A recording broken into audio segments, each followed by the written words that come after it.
ولما بلغ اشدہ، اور جب وہ اپنی جوانی تک پہنچے، آتیناہ حکما و علما، تو ہم نے انہیں حکمت اور علم عطا کی۔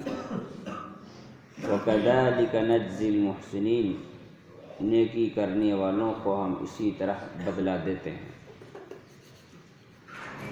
اللہ رب العالمین نے اس آیت میں بنیادی طور پر دو باتوں کا ذکر کیا۔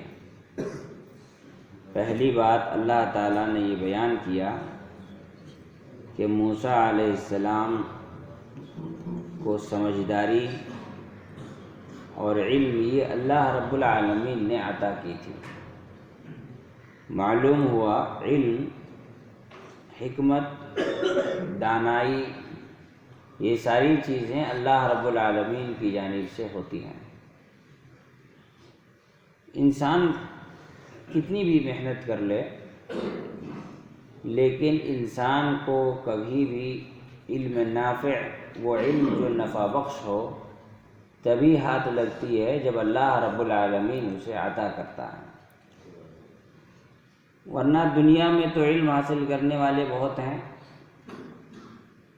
اور کبھی کبھی علم بذات خود انسان کے لیے نقصان دہ بھی ہوتا ہے۔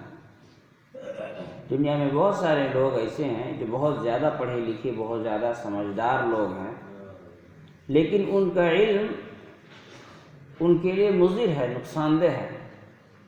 اس علم کے وجہ سے وہ عجیب عجیب حرکتیں کرتا ہے۔ کتنے لوگ پڑھ لکھ لینے کے بعد اپنے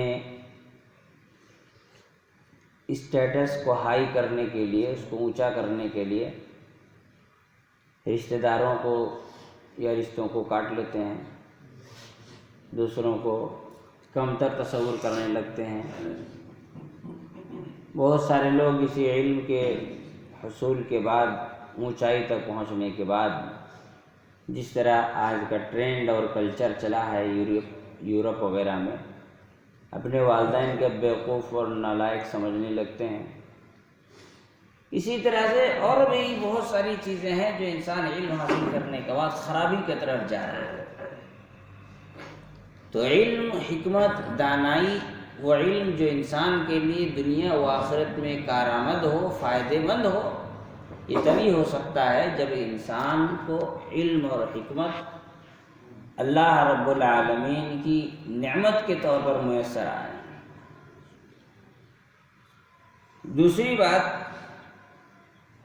اسلاف کے اقوال میں یہ بات ملتی ہے، علم کو اللہ رب العالمین کی ایک عظیم نعمت بیان کرتے ہوئے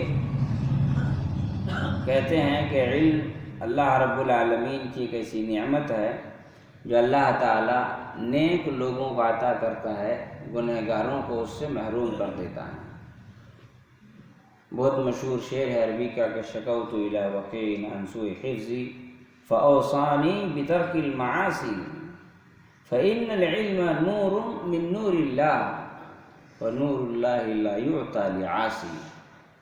کہتے ہیں کہ میں امام وکیع رحمۃ اللہ علیہ سے، امام احمد بن حنبل کہتے ہیں، میں نے اپنے حافظے کی کمزوری کا ذکر کیا تو امام وکیع نے کہا کہ گناہوں سے اجتناب کرو، کیونکہ علم جو ہے یہ اللہ رب العالمین کی ایک رحمت ہے، ایک نور ہے، اور اللہ رب العالمین گنہگاروں کو یہ چیز نہیں عطا کرتا ہے۔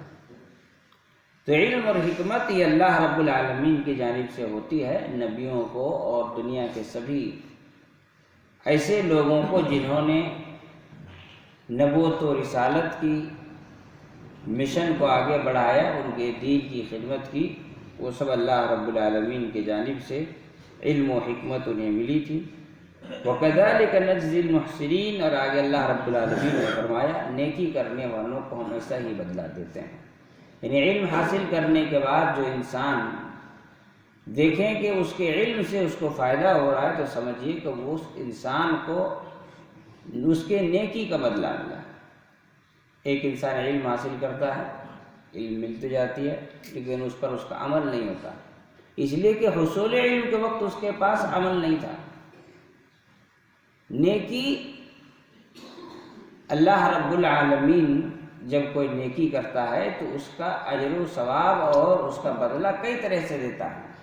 اس میں سے ایک چیز یہ بھی ہے کہ انسان کو اللہ رب العالمین علم اور حکمت عطا کرتا ہے، سمجھداری اور دانائی عطا کرتا ہے۔ اس کے بعد اللہ رب العالمین نے آگے اس بات کا ذکر کیا کہ وَدَخَلَ الْمَدِينَةَ عَلَىٰ حِينَ غَفْلَةٍ مِّنْ أَهْلِهَا فَوَجَدَ فِيهَا رَجُلَيْنِ يَقْتَتِلَانِ۔ پھر ایک واقعہ کا ذکر کرتے ہیں کہ موسیٰ علیہ السلام شہر میں ایسے وقت میں داخل ہوئے جب لوگ غفلت میں تھے۔ روایت کا ذکر ہے کہ یہ دوپہر کا وقت تھا، لوگ سو رہے تھے، اس وقت کا واقعہ ہے۔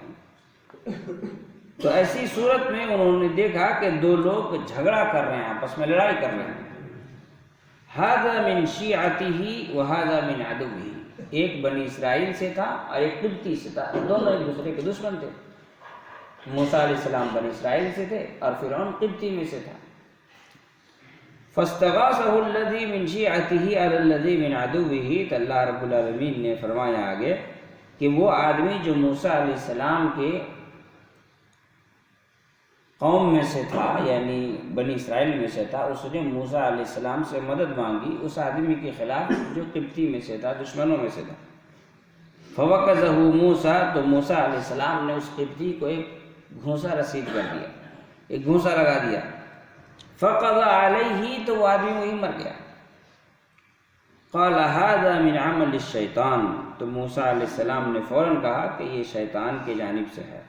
انہ عدو مضل مبین، یقیناً شیطان دشمن ہے کھلا ہوا گمراہی کی طرف لے جانے والا، یعنی گمراہ کرنے والا۔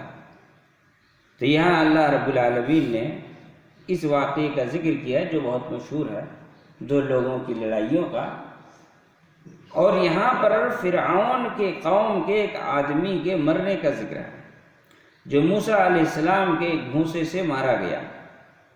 موسیٰ علیہ السلام بہت ہی جلیل القدر شخصیت اور جسمانی طاقت و قوت سے بھرپور، اللہ رب العالمین نے انہیں بہت ہی زیادہ جسمانی طور پر مضبوطی عطا کی تھی۔ اب سمجھیے گھونسا ہمارا سامنے والا مر ہی جائے، ہے نا، تو جسمانی طور پر کتنے مضبوط رہے ہوں گے موسیٰ علیہ السلام۔ اور موسیٰ علیہ السلام نے جب اسے مارا اور وہ آدمی مر گیا تو فوراً موسیٰ علیہ السلام نے اس بات کا ذکر کیا، کہا کہ ھذا من عمل الشیطان، یہ شیطان کی جانب سے ہے۔ شیطان کی جانب سے کا مطلب ہے غصہ۔ موسیٰ علیہ السلام کو غصہ آیا، مار دیا، موسیٰ سامنے والا مر گیا، تو کہا یہ شیطان کی جانب سے، کا مطلب یہ جو شیطان کی جانب سے غصہ آیا اور اس کی وجہ سے میں نے مار دیا۔ اس وقت موسیٰ علیہ السلام نبی نہیں بنایا گیا تھے، مار دیا موسیٰ علیہ السلام نے، غصہ سامنے والا مر گیا، تو موسیٰ علیہ السلام نے کہا کہ یہ جو غصہ ہے یہ شیطان کی جانب سے۔ اسی لیے اللہ کے رسول صلی اللہ علیہ وسلم نے فرمایا لیس الشدید بالسرعہ، وہ آدمی طاقتور نہیں جو کسی کو اٹھا کے پٹک دیتا ہے، انما الشدید الذی یملک نفسہ عند الغضب، بلکہ پہلوان وہ انسان ہے جو غصے کے وقت اپنے آپ کو قابو کرتا ہو، کنٹرول کرتا ہو۔ جو آدمی غصہ کرتا ہے وہ طاقتور نہیں ہوتا، وہ کمزور ہوتا ہے۔ کس طرح سے؟ اس کے کئی معنی ہیں۔ ایک معنی تو یہ ہے کہ جو غصے میں آیا وہ شیطان سے ہار گیا، جو غصے میں آیا وہ شیطان سے ہار گیا، تو کہے گا پہلوان۔ پہلوان وہ ہے جو شیطان پر جیت حاصل کرے، غصے کی وجہ سے اپنے آپ پر کنٹرول کرے۔ دوسری چیز یہ ہے کہ جب انسان غصہ کرتا ہے تو سائنٹیفکلی اس بات کا پروف ہے کہ انسان کے باڈی کا جو انرجی ہوتا ہے وہ برن ہوتا ہے، وہ جلتا ہے، اور انسان کے باڈی کا جتنا زیادہ انرجی برن ہوگا، جلے گا، انسان اتنا زیادہ کمزور ہوگا۔ اسی لیے اللہ کے رسول صلی اللہ علیہ وسلم کی حدیث سائنٹیفکلی بھی اور ایمانی اعتبار سے دونوں طرح سے بالکل صحیح اور درست، رسول اللہ صلی اللہ علیہ وسلم کی نبوت کی سچائی کی دلیل ہے کہ انہ من عمل الشیطان، غصہ یہ شیطان کا عمل ہے، شیطان کی جانب سے ہے۔ جو غصے پر کنٹرول نہیں کر پایا وہ انسان کیا ہو گیا؟ وہ انسان کمزور ہو گیا، وہ طاقتور نہیں، وہ پہلوان نہیں۔ اس کے علاوہ اور بھی باتیں غصے کے اوپر کہی جا سکتی ہیں، انسان کو ایک بات کا صرف خیال رکھنا چاہیے، کبھی بھی غصے کی حالت میں فیصلہ لینے سے پرہیز کرنا چاہیے، کیونکہ انسان جب غصے میں فیصلہ لیتا ہے تو ایسی صورت میں اکثر غلطی کرتا ہے۔ اکثر بہت سارے لوگ آتے ہیں، جی بہت غصے میں تھا، میں نے بیوی کو طلاق دے دیا، ہے نا۔ یہ کیوں ہوتا ہے؟ غصے میں آدمی آپا کھو دیتا ہے، طلاق دے دیتا ہے۔ تو اکثر ہم یہی کہتے ہیں کہ آدمی غصے میں طلاق دیتا ہے، پیار سے کون طلاق دیتا ہے؟ بیوی، سب تو غصے میں طلاق دیتا ہے۔ اتنا بھی غصہ کس بات کا کہ نہ عہدے کا نہ تعہدے کا اٹھا طلاق دے دیا۔ تو یہ انسان کو اچھا کبھی کبھی انسان نہ سمجھتا ہے غصے میں طلاق ہوتی نہیں ہے۔ پھر پرسوں 3-4 دن پہلے ایک سوال آیا ایسا ہی، وہ اب تک 3-4 بار طلاق دے چکا ہے، رہ رہے اسی کے ساتھ۔ وہ کہتے ہیں تمہیں غصے میں بول دیا تھا۔ تو یہ سب چیزیں ہوتی ہیں انسان کی معمولی زندگی میں۔ میں نے کہا کہ 3-4 بار جب وہ طلاق دے چکا ہے تو اس کی بیوی اس پر کمپلیٹ حرام ہے، اس کے ساتھ رہنے کی کسی کو گنجائش نہیں ہے۔ اللہ رب العالمین ہم تمام لوگوں کو سمجھ کی توفیق عطا فرمائے۔